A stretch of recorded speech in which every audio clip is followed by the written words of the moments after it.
বিসমিল্লাহির রহমানির রহিম। আসসালামু আলাইকুম। সবাই কেমন আছেন? আজকে আমি দেখাবো আমার কিছু গাছ। এই যে এই গাছটা আমি লাগাইছি, আলু বোখারা গাছ। 1.5 বছর যাবত লাগাইছি। আলহামদুলিল্লাহ, আল্লাহর রহমতে অনেকটাই বড় হয়ে গেছে। ইনশাল্লাহ আশা করি সামনের বছর ফল আসবে। এই তো পেঁপে গাছ লাগাইছিলাম, দেখেন আলহামদুলিল্লাহ অনেক পেঁপে আসছে। বা চাহিদাটা আর কি পূরণ হয়ে যায়। লাগাইছি আমি আরও পেঁপে গাছ লাগাইছি। এই যে পেঁপে গাছ লাগাইছি, অনেকগুলো পেঁপে গাছই আছে। এই যে এটা আমি 2-3 মাস যাবত লাগাইছি, 3 মাস হয়েছে মেবি। এই যে এখনই আল্লাহ পাকের রহমতে পেঁপে আসছে বাড়ির। এই যে একটু একটু আঙিনা থাকলে এই যে পেঁপে গাছগুলো লাগাইছিলাম, এগুলার বয়স 2 বছর হয়েছে।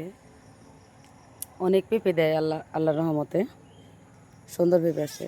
এই যে গাছগুলো লাগাইছি আমি এই যে বাড়ির আঙিনায়। এই বছর লাগাইলাম এই যে আমের, এটা জানি কি আমের জাত, যাই হোক অনেক ভালো হয়েছে। গাছগুলো লাগাইছি আসলেই বাড়ির পূরণ হয়ে যায়।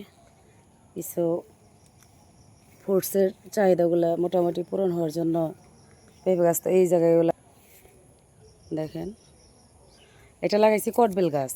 এই যে বৃষ্টির সিজন তো অনেক একদমই হয়ে গেছে, ঘাস হয়ে ভর্তি হয়ে গেছে, পরিষ্কার করেও সারা যায় না।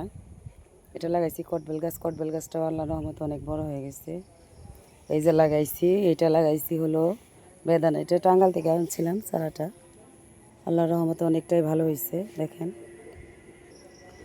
মোটামুটি এরকম বাড়ির আঙিনায় যদি গাছ লাগিয়ে খাওয়া যায় তাহলে তো বাড়ির কিছু ফলের চাহিদা আল্লাহর রহমতে পূরণ হয়। তো এই পর্যন্তই।